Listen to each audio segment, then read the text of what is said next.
Hey guys, Krusty's back in the shop today. We got a HX40 going on to replace the HC1. It's going to take a little bit of modifications, but shouldn't be too bad. I'll show it to you and we'll get started getting it put it on. I'll try and keep you guys in the loop as we go. So a couple of the things that I noticed right off the bat that were different on the HX40 is the oil feed is different from the HC1 that's on it currently. And then it has a bigger air intake. The HC1 doesn't have the boost elbow. This is a wastegated turbo. The other is not. So there is going to be a few modifications that we have to do. Shouldn't be too bad. I think I'm probably going to have to do a little bit of work to the intake pipe that I built. And no big deal. The exhaust should be the same. V-band housing. But I'll try and talk you through it as I go. That way it makes a little bit more sense. I know there's been a lot of questions off and on what the benefits are, if there are any benefits. I don't know yet. We'll find out together. Thanks. Okay, so we're going to go ahead and take the hose clamps off, whatever you have for your intake. I had to go ahead and take the V-band clamp for the inlet housing loose. There's 4 nuts that hold your turbo to the exhaust manifold, 2 nuts that hold the knuckle to the pipe, and then a V-band that holds the, not knuckle, I'm sorry, the elbow, that hold the elbow to the turbo housing. Go ahead and just take that all loose so that you can get to the back 4 nuts. And these turbos aren't super light. So you're going to be a lot better off if you can break it down far enough that it's easier to get off by yourself, unless you have another set of hands. But by taking the inlet housing off, it's going to make it a lot easier to get to the front bottom nut, if you will. So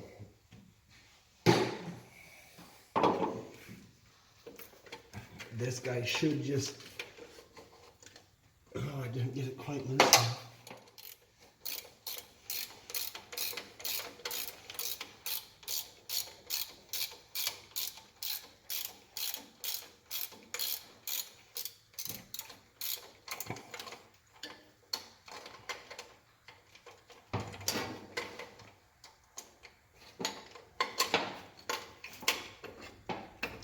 There's an O-ring in there that you got to watch out for if you're going to reuse your turbo.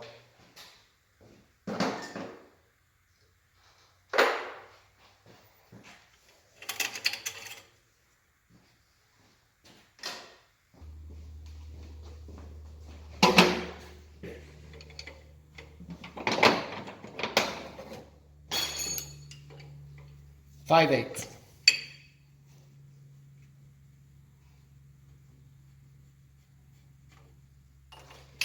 Just gonna tuck it up out of the way for right now. There we go, finally.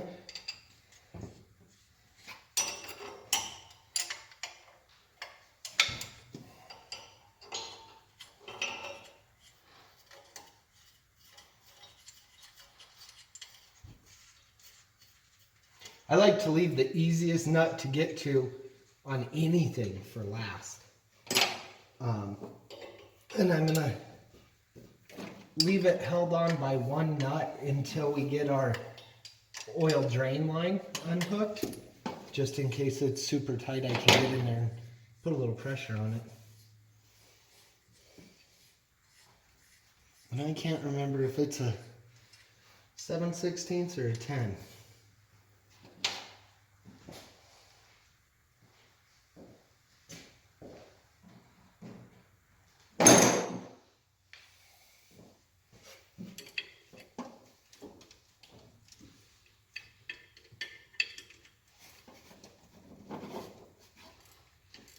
It is a 10mm on this truck.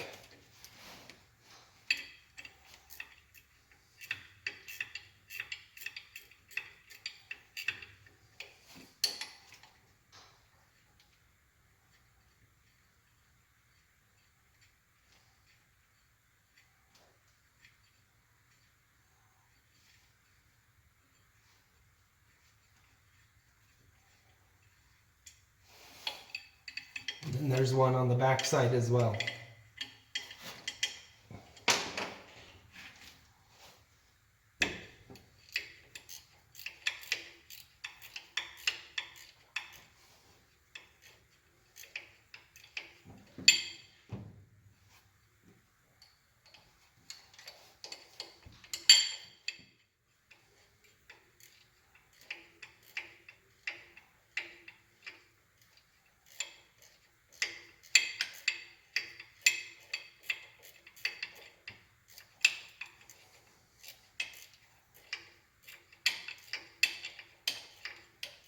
Ratchet wrenches will make your life a lot easier.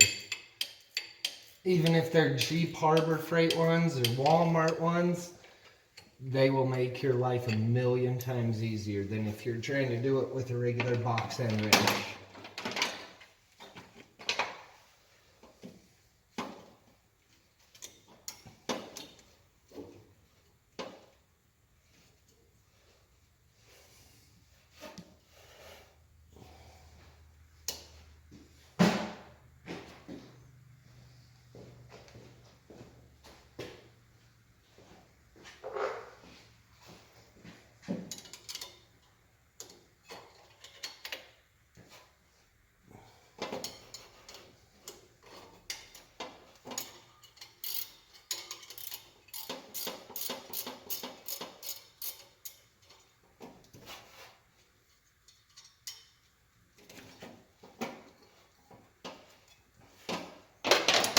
Sometimes those V-bands get a little bit tight on there, so I just gotta work them off.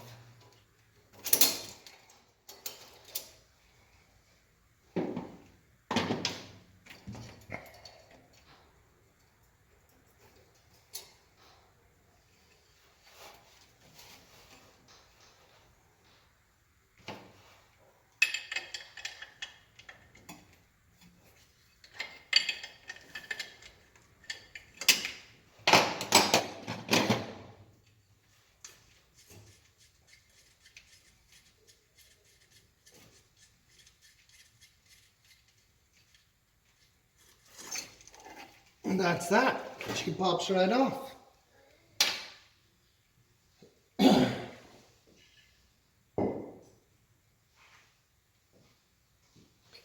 Make sure to replace your gasket. Your turbo should come with one. On the exhaust manifold, on the oil drain, check your O-ring on the, if it has O-ring on the oil supply line, check that. Okay, I'm gonna shouldn't have to. Okay guys, I went ahead and got that intake pulled off. I always like to put something over it. That way there's no chance of something falling down on the grid heater and shorting it out or whatever. I also went ahead and pulled the oil drain line out. I'm sorry I didn't show you. It's a 17 millimeter to get the big housing out. The oil feed is different on the HX40, so you'll have to get a different line. And I just got a cheap kit off eBay that had an oil supply line with a bunch of different fittings, and you kind of got to choose which one worked for you. So we'll stab that other turbo back on and keep going. Sorry, my battery died. So I got the turbo on with the new new gasket. This turbo has a squeeze clamp, kind of like a snap ring to clock it.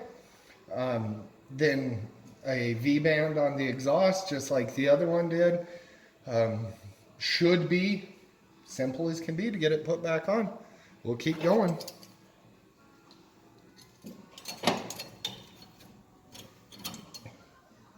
It was very handy to tie that dang exhaust up out of the way. I have to, and throw your tools all on the floor. I have the connector, the rubber isolator on the transmission. I have that taken loose right now, just to make it a lot easier to work on.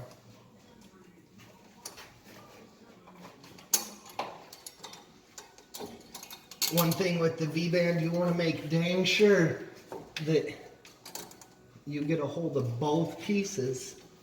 Otherwise, it's not doing anything. Oh, and I just threw that on the floor. Son of a gun.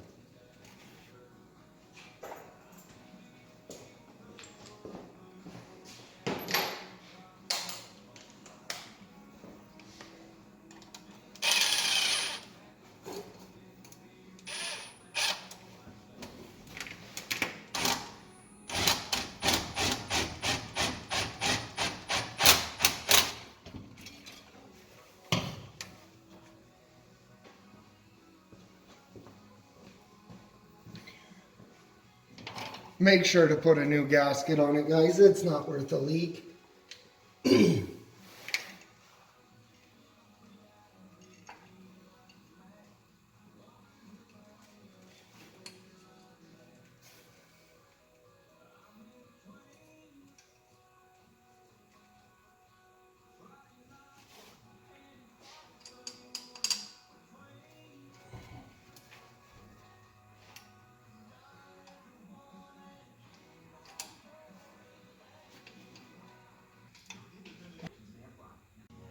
Okay, I'm gonna have to use the second oil port on the top of the oil filter housing.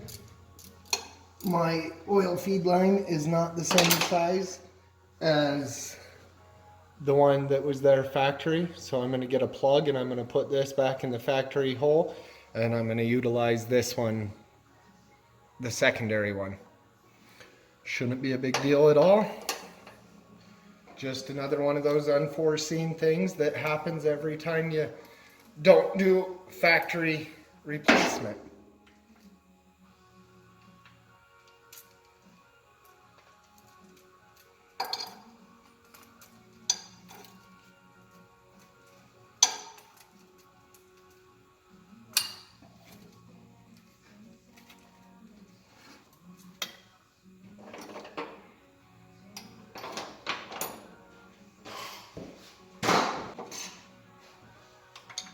I'm terrible at guessing what size things are.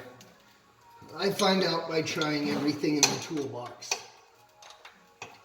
It impresses me when some guys can look at something and tell you exactly what size it is, and I'm sure that comes with experience and working on them long enough that you know, and taking the same thing apart enough times. I'm not there yet, and I'll be the first one to admit it. There's times I have to think about righty-tighty, lefty-loosey. It's terrible.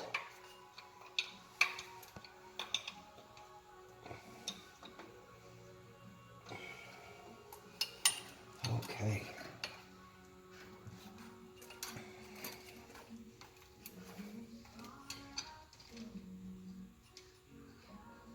Oh, one thing you should always do before you when you put a new turbo on, put some oil in that thing.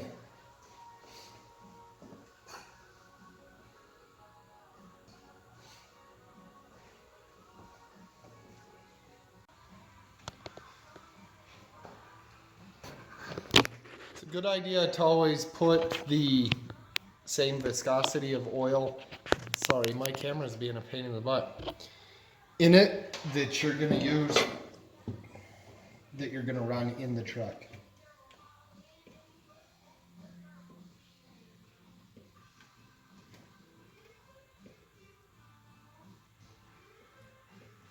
This little pump's actually for doing lower end oil changes on boats. And it's handy as can be for stuff like this where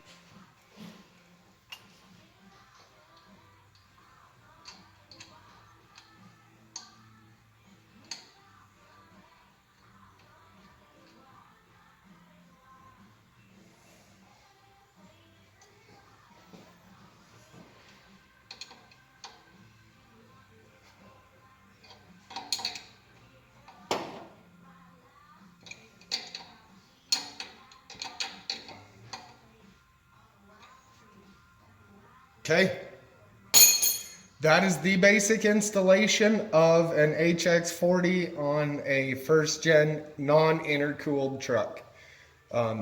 This is for a boost gauge. I don't have the hose it's supposed to be in, hasn't showed up, but when it gets here I'll show you guys. All right, we'll talk to you later. Thanks again. Remember to hit like and subscribe.